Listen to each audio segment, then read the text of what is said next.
آپ ارشاد فرمائیے گا سعدیہ سعید صاحبہ، قبرستان جانے کا اہتمام لوگ کرتے ہیں، اس تعلق سے میں آپ سے یہ پوچھنا چاہوں گی کہ 15 شعبان المعظم کو قبرستان جانے کی کیا حقیقت ہے، اس کی کیا حیثیت ہے، کچھ اس تعلق سے فرمائیے گا۔ بہت شکریہ۔ اعوذ باللہ من الشیطان الرجیم، بسم اللہ الرحمن الرحیم، الصلاۃ والسلام علیک یا رسول اللہ وعلی آلک واصحابک یا حبیب اللہ۔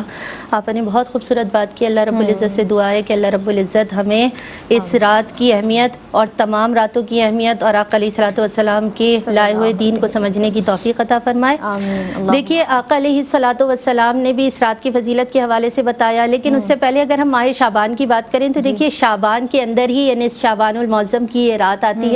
تو شعبان کا جو اپنا معنی جو تشعب سے نکلا ہوا ہے، اس کے معنی کہ شاخیں، تو یہ ایسی اس سے شاخیں نکلتی ہیں مختلف سن سے کہ یہ رمضان تک آپ کو لے کر جاتی ہیں۔ اور یہ جو 15ویں شب اور یہ جو قبرستان کی ایک بات ہے، تو یہ آقا علیہ الصلوۃ والسلام کی احادیث مبارکہ سے یہ بات واضح ہے کہ آقا علیہ الصلوۃ والسلام 15 شعبان کی شب جنت البقیع میں تشریف لے گئے، تو حضرت عائشہ صدیقہ رضی اللہ تعالیٰ عنہ نے آقا علیہ الصلوۃ والسلام سے عرضی پیش کی، تو آقا علیہ الصلوۃ والسلام نے فرمایا کہ یہ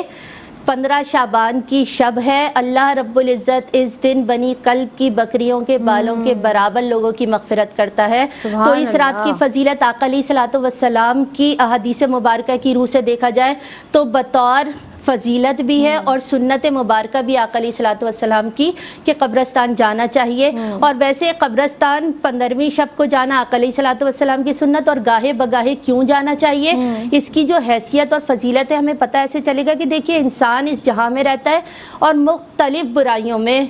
موجود ہے، وہ اس کے اندر ساری برائیاں بھی موجود ہیں، سب کچھ ہے، وہ توبہ بھی کرتا ہے، استغفار بھی کرتا ہے، سب کچھ ہے، لیکن انسان کو اپنی قبر نہیں بھولنی چاہیے، کیونکہ آج اگر ہم کسی کا جنازہ لے کر چلتے ہیں تو کل ہمارا کوئی لے کر جائے گا۔ تو اس بات کو ذہن میں رکھتے ہوئے کہ آج ہم اس دنیا میں ایسے جی رہے ہیں کہ قرآن پاک میں وہ رب فرماتے ہیں الہاکم التکاثر حتی زرتم المقابر، کہ تمہیں تو مال کی ہرس نے ایسا کر دیا کہ تم قبر تک پہنچ گئے اور تمہیں وہی نہیں ہوا، پتہ ہی نہیں چلا کہ تم اس دنیا کی دوڑ میں اتنا لگے ہوئے ہو کہ تم وہاں تک پہنچ گئے۔ اور پھر آگے بھی تو وہ فرما رہا ہے کہ تمہیں معلوم صرف کیا تھا، اتنا ہی معلوم تھا کہ ہاں تم نے سنا ہوا تھا کہ موت آئے گی اور ہم قبر میں چلے جائیں گے، لیکن اگر تمہیں اس بات کا یقین ہوتا، جو تمہارے شعور میں ایک علم تھا، اگر اس کا تمہیں یقین ہو جاتا تو آج تم جب قبروں پر آتے تو اس چیز کو تم دیکھتے، اس کو سمجھتے کہ آج جن کے لیے تم پڑھ رہے ہو کل یہی جگہ تمہاری ہے۔ تو گاہے بگاہے قبرستان جا کر اس بات کو اپنی گرہ میں باندھنا چاہیے کہ یہ آخری آرام گاہ کل ہماری بھی ہونی ہے۔ تو فضیلت ہمیں یہاں سے پتہ تو چل گئی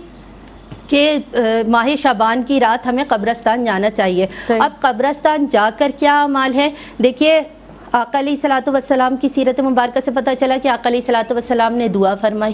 تو ہم جا کر اپنے مردوں کے لیے وہاں دعائیں مغفرت کرتے ہیں، مختلف صورتیں پڑھنے کا حکم ہے۔ ویسے بھی حکم ہے کہ آپ اگر آپ کے والدین یا دونوں میں سے کوئی ایک اس جہاں سے چلا گیا ہے، ان کی قبر پہ بیٹھ کر آپ سورہ یاسین شریف پڑھیے، ساری چیزیں آپ اس کا ایصال پہنچاتے ہیں، مردوں کو پہنچاتے ہیں، اور پھر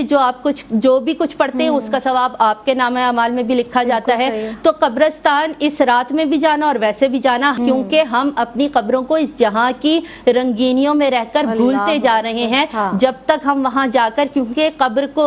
علیہ الصلوۃ والسلام نے فرمایا کہ میں نے پہلے تمہیں قبروں پہ جانے سے روکا، لیکن اب تم جایا کرو تاکہ تمہیں آخرت کی یاد آتی رہے کہ تمہارا آخری ٹھکانہ کیا ہے۔ تو اس لیے ہمیں اس شب کا بھی اہتمام کرنا چاہیے اور ویسے بھی اپنے مردوں کو بھولنا نہیں چاہیے، تاکہ ہمیں اپنی بھی آخرت کی تیاری کا سامان ملتا رہے اور ہمیں کرنے کی توفیق ملتی ہے۔ سبحان اللہ۔